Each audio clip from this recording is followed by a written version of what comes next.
Inconsiderate neighbors met my loudspeaker. You won't believe this story. So, I'm living in a very quiet community. It's rare to meet someone outside, but when you do, these people won't bother you at all. As a reserved person myself, I just nod to greet them at times, and I have no problem with them at all. I rarely see my neighbor in the left unit, and the right one is vacant.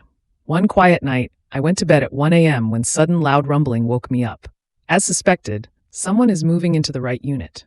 They moved in the wee hours around 2 a.m. Not that I care, but they started slamming walls, banging their metal screen door, and their main door. A neighbor down the hall came out to check what's happening. The wife kept apologizing, but her words felt hollow, as if we were the ones unreasonable for the disturbance. I let this pass. The next morning, I found the stairs and walkway littered with broken clothes clips leading to their door. Like following a trail of ants, you could definitely tell who the culprit was. I let this pass again. A few days later, I saw the caretaker who handles the gardening, cleaning, and trash collection, removing fruit and veggie peelings from non-biodegradable trash bin. I didn't want to jump to conclusions, but given their inconsiderate attitude, I had my suspicions. Then today, the hammering started on the very wall between us. At first, it was just light taps. I assumed they were hanging a picture frame.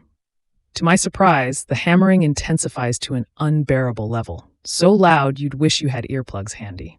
I wouldn't have minded if they'd just given me a heads up beforehand.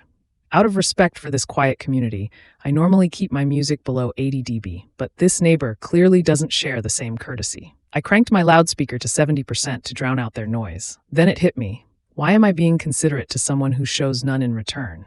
Hell no. This is the perfect excuse to test my loudspeaker to max volume. I turned it up to 90%, let the music blast, and enjoyed it. I couldn't see their faces, but I made my point clear. They have to deal with my music until much later. Follow for more crazy stories.